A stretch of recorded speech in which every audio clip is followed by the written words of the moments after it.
تو نہیں, تو پھر یہ جو ہے وضو نہیں ہوگا, کیونکہ داڑھی دھونا ہے. داڑھی چہرے کا حصہ ہے, وجہ کا حصہ ہے. الوجہ کہتے ہیں ما تحصل بھی المواجہہ, جس سے ہمارا مواجہہ ہوتا ہے دوسروں سے, اس کو وجہ کہا جاتا ہے. تو داڑھی کا جو آگے والا حصہ ہے وہ وجہ کا حصہ ہے, لہذا اس کو دھونا ہے. تو شیخ اگر ایک دو کیس بنتے ہیں, اگر میں مان لیتا ہوں کہ داڑھی پر کوٹنگ ہو گئی ہے, کیونکہ میں کافی وقت سے ہیئر کلر داڑھی پر بھی لگا رہا ہوں, تو اب داڑھی کو تو میں کاٹ نہیں پاؤں گا, تو اس حالت میں وضو کیسے میرا پھر جائز رہے گا؟ آپ مطلب کیا دھونے سے وہ چیز نہیں چھوٹ جاتی ہے بعد میں؟ مطلب اگر کوئی ایسا طریقہ جس سے وہ چیز چھوٹ جائے؟ شیخ ارشاد, اگر آپ شیخ کو بتا پائے, میں جو کہنا چاہ رہا ہوں کہ داڑھی کے اوپر جو کوٹنگ ہے وہ ایک بار میں نہیں ہٹتی ہے, وہ ٹائم لگا کر کے ہٹتی ہے. تو وہ جیسے مہندی ہے, مہندی کلر سے مجھے نہیں لگتا کوٹنگ ہوتی ہے کلر سے, کیونکہ شیخ جیسے ایک مہندی آتی ہے ہمارے پاس, یعنی مہندی دو طرح کی ہوتی ہے. ایک مہندی عام جو عورتیں لگاتی ہے تو اس کا صرف کلر نکلتا ہے, لیکن جو دوسری ایک اور مہندی آتی ہے جس کو لگانے سے ایسے چھلٹے جیسے پرت نکلتے ہیں, جی تو مطلب کیا اس کو بال پر بھی لگایا جاتا ہے؟ نہیں شیخ, وہ مہندی جیسے ہاتھ سے پرت نکلتی ہے نا, ویسے کبھی بال سے تو پرت نہیں نکلتی ہے, داڑھی کے ہو یا سر کے ہو. آپ بات سمجھ رہے ہیں؟ جی سمجھ رہا ہوں. یعنی وہ محسوس کیسے پتا چلے گا کہ وہ کوڈنگ ہوتی ہے یا نہیں ہوتی ہے, یا اس میں پرت ہے یا نہیں ہے, کیا آپ کا بال ڈھک گیا ہے نہیں ڈھکا ہے؟ جیسے مہندی کا ہوتا ہے تو وہ ہاتھ میں سمجھ میں آتا ہے, کیونکہ وہ, اور مہندی تو وہ بھی جائز ہے نا شیخ, جیسے جس سے چھلٹے والی جو مہندی نکلتی ہے پرت جیسی, خالی مطلب ایک چمڑی جیسی نکلتی ہے اس میں. جی نہیں, اگر اس کو کوئی ہاتھ میں لگا رہا ہے تو پھر ہاتھ اس کا ڈھک جاتا ہے, تو پانی چمڑے تک نہیں پہنچتا. نہیں ہوتی ہے شیخ. جی دیکھیے فیروز بھائی, آپ یہ دیکھیے, میں نے اس کو دیکھا نہیں ہے, اگر آپ نے دیکھا ہے یا کسی نے دیکھا ہے, میں آپ کو اس میں اصول بتا سکتا ہوں. اگر کوئی ایسی چیز ہے وہ کہ آپ کی چمڑی اس سے ڈھک جاتی ہے, اوپر ایسا پرت اس کا بن رہا ہے کہ چمڑی ڈھک جاتی ہے, تو پھر اس کو لگا کر کے آپ کا وضو نہیں ہوگا. آپ ایسی مہندی یا ایسا کلر لگائیں جو صرف کلر ہو, اس کی کوئی آبجیکٹ نہ ہو. چمڑی سے نہیں, داڑھی کے بالوں سے ریلیٹڈ میرا سوال ہے کہ داڑھی کے بال میں اگر میں ایسی چیز لگا رہا ہوں, اب یہ تو بتانا مشکل ہے کہ وہ ایبزارب ہو رہا ہے کہ وہ کوٹنگ کر رہا ہے اس کے بالوں کے اوپر, تو یہ تو میں بھی نہیں جانتا, لیکن اگر ایسا کچھ ہے کہ کوٹنگ ہو رہی ہے تو پھر بالوں کے اوپر کوٹنگ ہونے سے وضو ہوگا یا نہیں ہوگا؟ بھائی یہ کیسے آپ کو پتا چلے گا کہ بال ڈھک چکے ہیں, اس کے اوپر پرتیں آ چکی ہیں؟ آخر میں یہ تو چیز آپ کو پتا ہوگی نا. نہیں, بازار میں اتنے سارے پروڈکٹ آتے ہیں, وہ ہر چیز کے بارے میں یہ کہنا کہ وہ پرت سب کے بارے میں نہیں, جو آپ استعمال کرتے ہیں ہم اس کی بات کر رہے ہیں. آپ استعمال کرتے ہیں, داڑھی آپ کے پاس ہے, آپ آئینے میں دیکھیے, بال کو پکڑ کے دیکھیے, کیا اس میں کوئی پرت ہے جو انگلی سے آپ کھینچے تو وہ چیز چھوٹے گی؟ نہیں, ایسا نہیں آتا. مجھے لگتا ہے کہ اچھا, اگر میں یہ مانتا ہوں کہ اگر پرت بن گئی ہے کسی کی داڑھی پر, تو وہ داڑھی سے تو اب ایسا نہیں کہ داڑھی کو شیو کر دے اور پھر آگے سے. دیکھیے, آپ اگر کہیں گے نا تو پھر جواب کیسے دیا جائے گا, جواب کیسے دیں گے شیخ؟ آپ اگر مت بولیے, آپ یا تو یہ بولیے کہ ہاں کوڈنگ ہوتی ہے, یا تو یہ بولیے کہ نہیں ابھی مجھے پتا نہیں ہے شیخ, میں معلوم کرتا ہوں, پھر انشاءاللہ آگے سوال پوچھیں. جی ارشد بھائی, بات ایسی ہے کہ لوگ اتنے سارے بولتے ہیں کہ کوٹنگ ہوتی ہے, ہیئر کلر کی جگہ مہندی لگایا کرو, تو ہیئر, میں تو کافی ٹائم سے ہیئر کلر لگا رہا ہوں داڑھی کے اندر, تو لوگ بولتے ہیں کوٹنگ ہوتی ہے تو وضو نہیں ہوتا. اب ان کے کہنے جی ہوتی ہے, نہیں ہوتی. میرے بھائی آپ دیکھیے, یہ بات آپ خود تعقد کر سکتے ہیں. آپ اپنی داڑھی لیجئے, داڑھی کے ایک بال کو انگلی سے پکڑ کر دیکھیے, آپ کو اندازہ ہو جائے گا. اور میں نہیں سمجھتا ہوں کہ بال کے اوپر کوئی ایسی پرت آئے گی جو کہ باقی رہ سکے زیادہ دیر تک. بال ایسے ہی اتنا باریک ہوتا ہے, اس میں پرت کیسے آئے گی؟ تو بہرحال اس کا نام صرف کوٹنگ رکھ دینے سے ضروری نہیں ہے کہ وہ کوٹنگ کا مطلب یہی ہو کہ اس کے اوپر پرتیں ہیں. نام آپ اس کا کچھ بھی رکھو, اگر وہ کلر ہے اور بال اس سے ڈھکتا نہیں ہے تو کوئی حرج کی بات نہیں ہے. جی ایک اور چھوٹا سا سوال ہے کہ یہ جو وظیفے ہے, وظیفے کی اسلام میں کیا حیثیت ہے؟ میں یہ خاص طور پہ اس لیے پوچھ رہا ہوں کیونکہ اقبال سلفی جو راکی ہیں پاکستان سے، وہ کچھ وظیفے بتاتے ہیں کہ جمعے کے دن 11 مرتبہ درود پڑھو، اس کے بعد آیت الکرسی پڑھو کچھ وقت، اور پھر درود پڑھو. تو یہ جو مجرب چیزیں ہیں، یہ اسلام میں ان کی کیا حیثیت ہے، اور یہ کرنا بدعت ہے یا؟ کیونکہ ہم اہل حدیث ہیں اور وہ بھی اہل حدیث ہیں، آپ میرے خیال سے آپ واقف ہوں گے اس بات سے.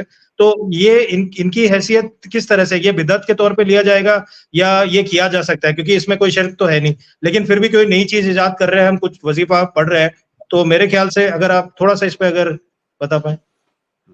جی دیکھیے، وظیفے سے آپ کی مراد اذکار ہے، اس کو ہم قرآن حدیث کی زبان میں اذکار بولتے ہیں. ثابت شدہ نہیں، ثابت شدہ نہیں، جیسے میں نے آپ کو ابھی اگزامپل دیا مجرب چیزوں کے بارے میں جو تجربے کے اوپر ہے. جی ایک سیکنڈ. تو ظاہر ہے چاہے آپ درود پڑھتے ہیں، استغفار کرتے ہیں، حمد و ثنا پڑھتے ہیں، یا جو بھی یہ چیزیں ہیں، اذکار میں بھی یہی چیزیں ہوتی ہیں جن کو آپ وظیفہ کہہ رہے ہیں، اس میں بھی یہی چیزیں ہوتی ہیں. تو دراصل وہ اذکار ہیں، اور اذکار ہماری شریعت میں 2 طرح کے ہیں.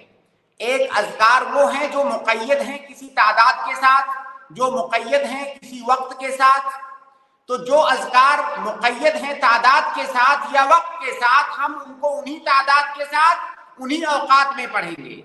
لیکن جو اذکار مطلق ہیں، نہ تو تعداد کی کوئی حد بندی کی گئی ہے، نہ تو وقت کی کوئی حد بندی کی گئی ہے، تو ہم اس کو مطلق ہی رکھیں گے، اسے کسی تعداد کے ساتھ نہیں باندھیں گے. جیسے مثال کے طور پر آپ نے کہا جمعے کے دن 11 بار درود پڑھنا. جمعہ کے دن درود پڑھنے کی فضیلت آئی ہے، جمعہ کے دن، جمعہ کی رات میں، لیکن اس کی تعداد نہیں بتائی گئی ہے کہ اتنی بار درود پڑھنا ہے، لہٰذا اس کو تعداد کے ساتھ مقید نہیں کیا جائے گا. جو بھی اذکار مطلق ہیں ان کو مطلق ہی رکھا جائے گا. آپ جتنی بار پڑھ سکتے ہیں اتنی بار پڑھیے، لیکن ان کو تعداد کے ساتھ مت باندھیے. جی بہت شکریہ شیخ، جزاکم اللہ خیر کثیرا. السلام علیکم. وعلیکم السلام ورحمۃ اللہ وبرکاتہ. جی اس کے بعد میں اگلے گیسٹ کو ایڈ کر رہا ہوں. اگلے گیسٹ ہے محمد ایم ڈی، میں آپ کو ایڈ کر رہا ہوں. السلام علیکم ورحمۃ اللہ. وعلیکم السلام ورحمۃ اللہ وبرکاتہ. شیخ میرا سوال یہ ہے کہ ہم لوگ کے یہاں تھوڑا مسئلہ ہو گیا ہے اہل حدیث اور بریلوی لوگ میں. مطلب ہم لوگ کے یہاں ہمارے دادا پردادا 40 سال 45 سال سے نماز پڑھتے آ رہے ہیں ایک مسجد میں. اب جا کے ہوا یہ ہے کہ اس مسجد کو بریلوی لوگ قبضہ کرنا چاہتے ہیں زبردستی، اور ان کے پاس پروف یہ ہے کہ یہ مسجد ہے، مطلب پورے گاؤں کی مسجد ہے، تو ہم لوگ تعداد میں زیادہ ہیں اس لیے ہم لوگ کو چاہیے. لیکن جب ناپی ہوا ہے تو مسجد کے بغل میں ایک قبرستان ہے، تو قبرستان کی زمین میں یہ مسجد بنی ہوئی ہے. جب زمین کے پیپر سامنے آیا تو کیا یہ جو زمین ہے قبرستان کی زمین میں بنی ہے تو یہ مسجد ٹھیک ہے یا پھر یہاں نماز نہیں ہوگی؟